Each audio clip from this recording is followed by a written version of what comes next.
I want to describe for people what it is like in Minnesota right now for those who don't live here, for my friends, family, loved ones, but people who are just coming across this video. I am a suburban state senator. I live in Apple Valley. It is a suburb. I do not live in Minneapolis. This is not something that's just happening in Minneapolis. This federal paramilitary invasion and occupation is happening in communities across the state. So let's start here. ICE is not looking for specific people at specific addresses. They do not have like a sheet of paper that gives them a name and an address and like a judicial warrant to go and find that person. They just drive around looking for kidnappings of opportunity. And what I mean by that is they, like in communities like mine, they sit and idle their cars and wait for Black, brown, or Asian people to be out walking their dog, going into the gas station, taking out their trash, sitting with their kid at the bus stop, and they will swarm that person, kidnap them, and take them away. They drive around with license plate readers and they look for people with Hispanic sounding last names, pull them over, and snatch them and take them away. Again, these aren't specific people that they're looking for and they just happen to come across them at the bus stop or at the Burger King. They are just grabbing people with Hispanic last names or who are Black, brown, and Asian and taking them away. Most of the people that they are taking are US citizens, lawful permanent residents, or people who have lawful status in this country of some sort, whether it's like a work permit or social security number, they're a refugee or asylee. Like these are people who are documented and allowed to be in this country. They have broken no laws, including the laws around lawful entry into this country. Their only crime is being Black, brown, or Asian and near an ICE agent at any given random time. Just going about our daily lives, like in my community, I'll be driving and I will just see abandoned cars on highways and neighborhood streets. Sometimes the doors are still open and the car is still running. You will just come across this like at any random time in any random place. You could be in line at Burger King to get food and watch ICE like snatch a worker on the way into work. You can be at a restaurant and all of a sudden like 14 ICE agents come in and just kidnap every single worker who works in that restaurant. Like this is just like right in front of your face. This can happen anywhere at any time. There is no place that we are assured in our community that we can go where we will not witness one of these violent kidnappings. Target, the grocery store, driving my daughter to swim lessons, driving to church, going to work. This, like, there is just no place that this isn't happening, and it is happening all the time, every single day, multiple times a day. You will get texts from, your coworkers or friends or like family members about someone that they know or they're related to or they work with that was taken. And this happens to every single person, or you'll just overhear it in random conversation.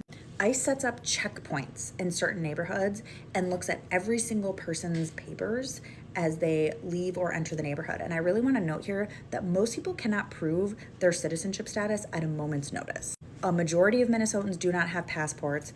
A majority of people do not carry around the birth certificates. Lots of people don't even know where their birth certificates are. Being able to prove your immigration status or your like citizenship status on the way to work is something most people do not have the ability to do at the drop of a hat. ICE also goes door to door in neighborhoods, so they'll just like knock on doors or in apartments, hoping that a Black, brown, or Asian person will open the door, and then they'll just take that person. Schools have had to close because ICE shows up and pepper sprays parents and kids, or they like circle the block or target bus stops or target kids who are walking to school. Right now, there are districts that are calling families and saying your kids should learn at home and do online school instead of coming to school because ICE has targeted schools and learning communities for their kidnappings. There are kids who come home to empty houses and are there for hours at a time without a guardian or an adult there because their parents have been stolen at some point during the workday. When these kidnappings happen in front of other observers, these parents that are being kidnapped will yell out their full name and the school that their children go to in hopes that somebody will call that school and alert the administration so that their kid doesn't go home to find no one. They circle Spanish immersion daycares, and now there's parents who have to like sit in the parking lots to watch over their kids and the teachers who work at that school. I hope I'm really conveying this, but like ICE is ubiquitous. They are everywhere. I see them 1, 3, 7 times a day in my own community just going about my daily life. There are more federal agents in Minnesota than there are local law enforcement from the 10 largest police forces combined. Here's how Minnesotans have come together to respond. Regular people who have never been to a protest, people who have never participated in an economic strike, or people who are like rare voters have been activated in ways that are incredible.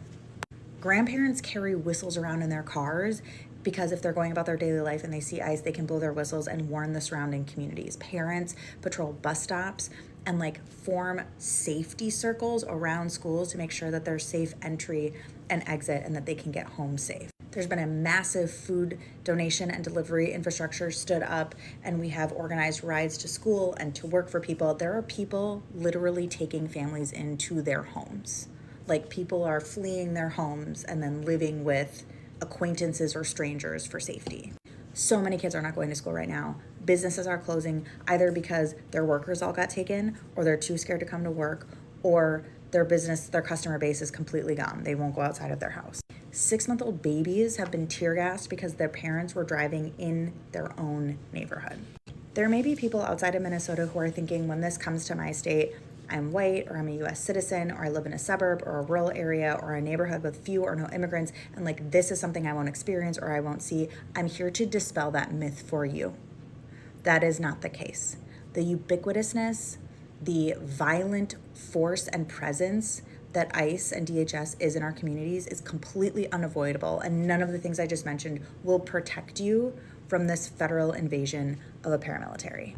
There are absolutely things I'm not saying or things I'm forgetting. I'm sharing this from my personal experience, and the experiences are different from across the state, but it is coming to other states. Minnesota is the test case. This is not like a place where they were like, oh, just JK.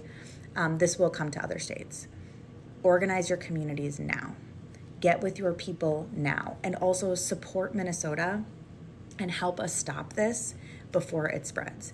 Standwithminnesota.com is a place to go if you want to support organizations in Minnesota who are helping do this work. But I just need people to know this is not a Minneapolis thing.